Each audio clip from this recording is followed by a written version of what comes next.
Do you guys think that Dalton Schultz is really good? And I'm not saying he's bad. He's not. He's a solid tight end. Is he a good tight end because people are worried about Cooper and CeeDee Lamb, and then I'm not saying that they don't cover him. Don't get me wrong, but he's not a guy that teams maybe talk a lot about playing the Cowboys, and then Dak is very good at finding Dalton Schultz? Or do you think, no, if we just go get another tight end, it's not going to be the same because Dalton Schultz is better than an average NFL tight end? My biggest concern about this is I think he's better than an average tight end for sure. But my concern is it could be other teams. But we've heard a lot about the Jets potentially being ready to pay $12 million a year for him. So you're going to be paying like top of the tight end class.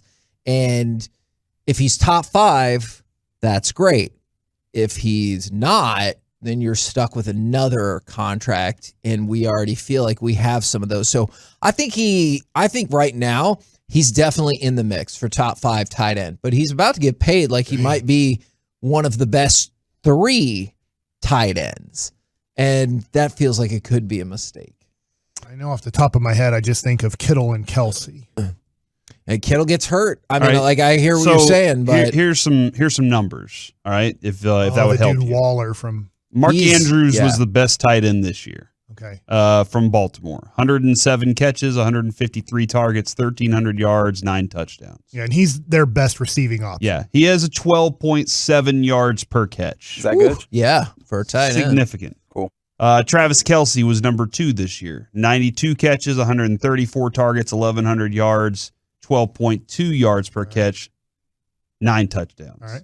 Dalton Schultz was 3rd. Okay. 78 catches, so that's 30 Third less. in catches, Yeah. is that what you're saying? Yeah, no, he was third just in fantasy points. Okay, all right? okay, thank you. And so he had 78 catches on 104 targets, 800 yards, 8 touchdowns, 10.4 yards per catch. Okay. The Kittles, 71 catches, 910 yards, 12.8. Most of the names that you'll say are about 2 yards more per catch than Dalton Schultz. Sure. But he's also available in the red zone. He is available very often and catches a high percentage of his passes thrown to him.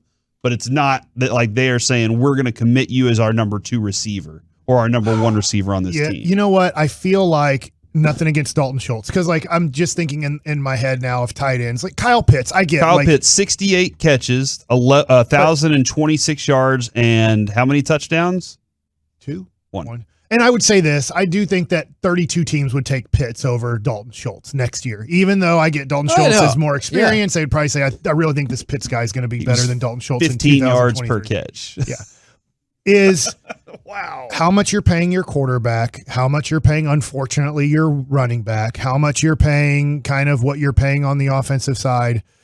It's really tough to try to compete with this because I think going in my head, I don't think Dalton Schultz is a top 5 tight end in the NFL, but he's definitely a top 10 tight end in the NFL. So I think he fits in the category of 6 through 10 tight ends, in my opinion. You can disagree. Sure. I'm not here to discuss that, but I don't know if you can afford to do that over a long period of time unless you feel like he's a consistent Waller, Kelsey, what Pitts is going to be type of tight end. I think in this offense specifically, Kevin, I think this is he's available. The tight end is available. Yeah. But not a key point to what the offense is. And the reason it is available is because you just pick and choose what's supposed to be open based on what the defense is doing, right? Yeah. So that's why Dalton Schultz benefited. He's reliable. Yeah. That's good. That's a good thing. But I'm not giving him Kelsey money. And like that's what I'm not trying to do that. I'm not trying to give him Kelsey money. I think I can throw a tight end out there and Dak can make them good. So I do think Dak can make tight ends good. And that's the thing, is we have to be right about that. Because if we're not right about that, then this offense is going to be in a lot of trouble.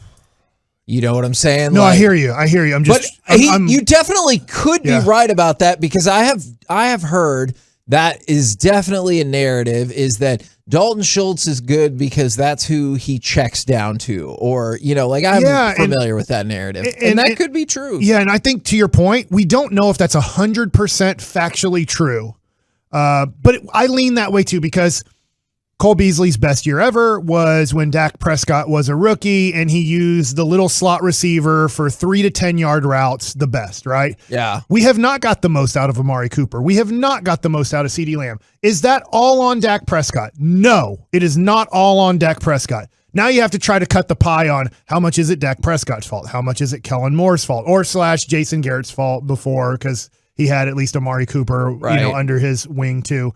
So you just start going, all right, how much is it the wide receiver's fault versus the quarterback's fault versus the coordinator's fault type of deal, that we don't use our outside receivers to the premium category, because neither one of them, Cooper and CeeDee Lamb, have never entered the category of top 10 receivers in the NFL, I don't think, while being a Dallas Cowboy. They're just on the outside of top 10 receivers in the NFL. But Dalton Schultz, we're talking about, dude, already a top 10 tight end. The argument is he a top 5 tight end in the NFL? Cole Beasley, unbelievable year, that 1 year. And then defenses are like, we're just going to bracket that guy. Is getting a slot receiver and getting a tight end, and maybe just work CeeDee Lamb in the slot more. I don't know. Maybe it would limit him on working just 3 to 10 yard routes. But is that the best way to use Dak Prescott rather than investing in outside targets? And you also still have Blake Jarwin under contract for one more season, don't you? Yeah, Blake. I loved our interview with Blake Jarwin, but Blake Jarwin has shown that he has difficulty staying healthy, and you can actually move out of that Blake Jarwin deal if you want fairly easily.